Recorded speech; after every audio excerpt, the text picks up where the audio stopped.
If you thought the haunting of the LaRue mansion was a terrifying, brace yourself for even more spine-tingling true horror story.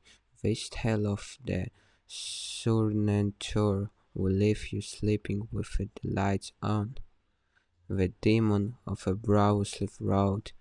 In a quiet suburb of Brownsleaf, Pennsylvania, a family's dream home became a living nightmare. In 20s in 2001, the Bardella family, Bob, Laurie, and their two young children, moved into a beautiful two-story house on a Brownsleaf Road. At first, everything seemed perfect, but soon strange and unsettling occurrences began to plague the household.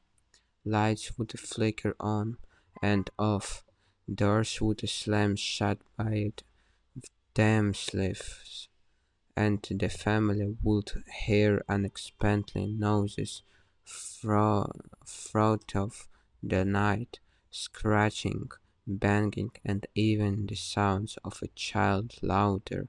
Laurie would often wake up to find deep scratches on her arms, as if something had attacked her in her sleep.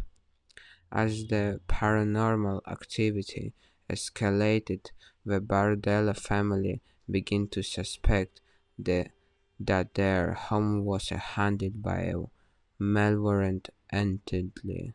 Strange shadows would dart across the walls, and the children would wake up screaming and claiming to have seen a dark, demonic figure looming over their beds.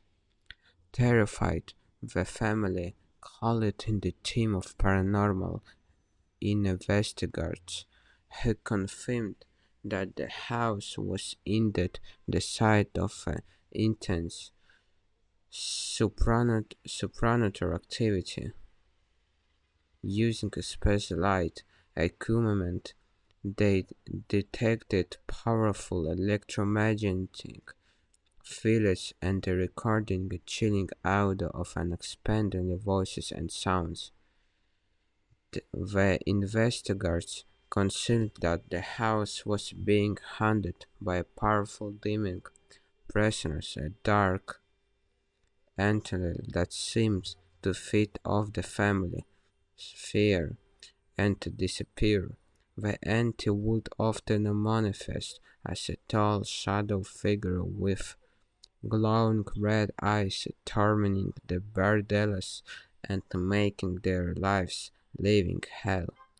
After years of living in terror, the Bardella family finally made the agonizing decision to abandon their dream home and flee Browsleaf Road. To this day, the house on the Browsleaf Road remains vacant, a haunted reminder of the unspeakable evil that once lurked within its walls. The terrifying true story of Demon House in the quiet town of Gary, Indiana. A seemingly ordinary house became the site of one of the most terrifying supernatural events in modern history.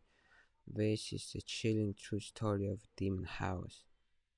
In 2014, paranormal investigator Zach Bagans perished a depleted home on a Carolina street, intending to turn it into a museum for his collection of haunted artifacts. Little did he know the house was already occupied by a dark demonic presence. Almost immediately after moving in, Bagans and his team began experiencing inexplainable and terrifying phenomena. Doors would slam shut by the famous leaf. Disembodied voices would whispering their names, and a shadowy figure would dart across the rooms. The air would grow thick with an oppressive, malevolent energy that seemed to seep into their very souls.